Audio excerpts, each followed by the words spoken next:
Bonjour à tous. Alors aujourd'hui j'ai quelque chose à vous partager. J'ai un outil très pratique qui m'a énormément servi et surtout super intéressant dans ses fonctionnalités.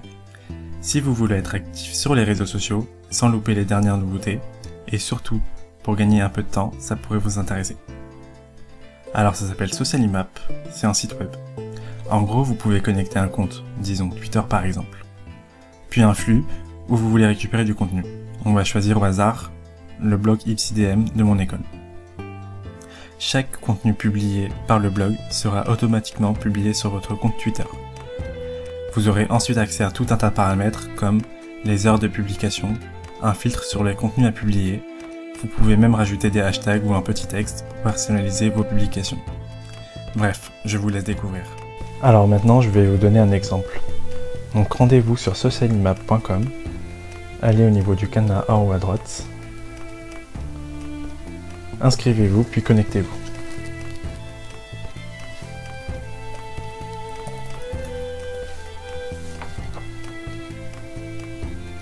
Donc ici vous avez ma map, vous avez tous les éléments que j'ai créés. Mais nous on va en créer une nouvelle. Donc vous allez sur le bouton ajouter là-haut. Vous pouvez choisir des maps qui sont déjà faites en fonction de vos objectifs. Mais si vous voulez quelque chose de personnalisé en fonction de vos besoins, choisissez en bas Mapping Guide. Donc ici vous avez un emplacement vide avec les éléments que vous allez devoir placer. À gauche vous avez un menu avec tous les petits éléments que vous pouvez glisser et déplacer vers le coin central.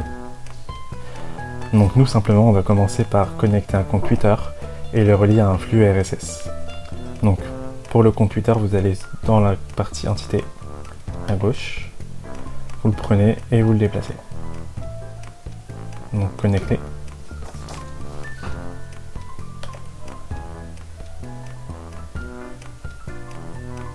Donc voilà, mon compte Twitter est connecté, vous avez le bloc ici.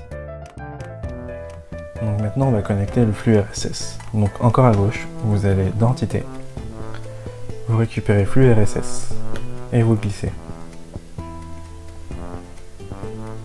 Donc il vous faut l'adresse du flux.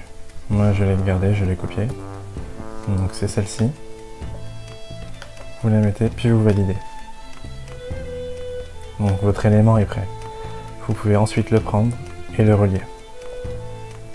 Et voilà, votre compte Twitter est relié au flux RSS de mon école.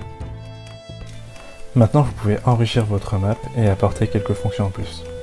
Par exemple, publier du contenu qui ne parle que des sujets que vous choisissez. Donc vous allez dans le menu à gauche, opérateur cette fois, filtre, puis filtre contenu. Vous glissez et déposez. Si vous voulez du contenu qui ne parle que du mobile et d'Android, vous rentrez vos mots-clés. Donc ici, mobile, et à la ligne, Android.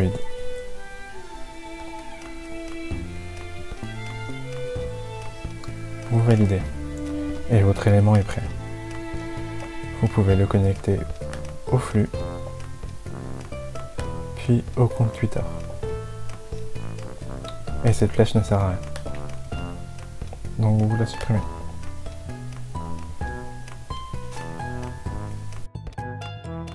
Pour limiter le nombre de caractères à vos publications, c'est d'ailleurs très utile pour Twitter, vous allez dans Opérateur et vous avez un outil qui s'appelle Compteur. En dessous, voilà, vous glissez et vous déposez. Donc 140 caractères. On valide.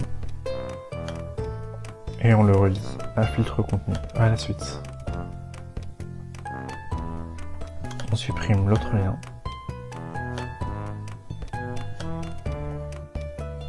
Et toujours on connecte le compte Twitter. Donc maintenant si vous voulez réguler vos publications dans le temps, vous avez un autre outil. Donc toujours dans Opérateur. Et cette fois régulateur. Vous pouvez publier toutes les heures, donc c'est à vous de voir, tous les jours, toutes les minutes, par mois, c'est à vous de voir. Donc on va choisir, par exemple, toutes les 5 heures, un article sera publié sur votre compte Twitter. Donc toujours on intègre ça à la suite.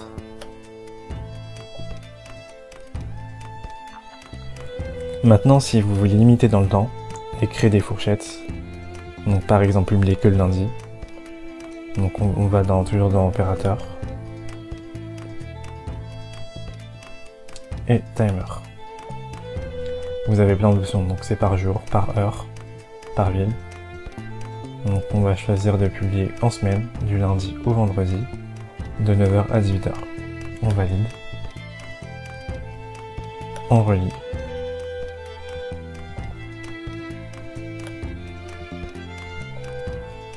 Et on n'oublie pas, en haut à droite, de cliquer sur On. Donc là j'ai plus de licence parce qu'on a le droit qu'à un seul mapping sur la version gratuite. Mais normalement, ça marche. Donc voilà, cette vidéo est terminée. C'était quelques fonctions simples, mais pour moi indispensables. Maintenant c'est à vous de fouiller et découvrir les autres fonctionnalités. Voilà, merci.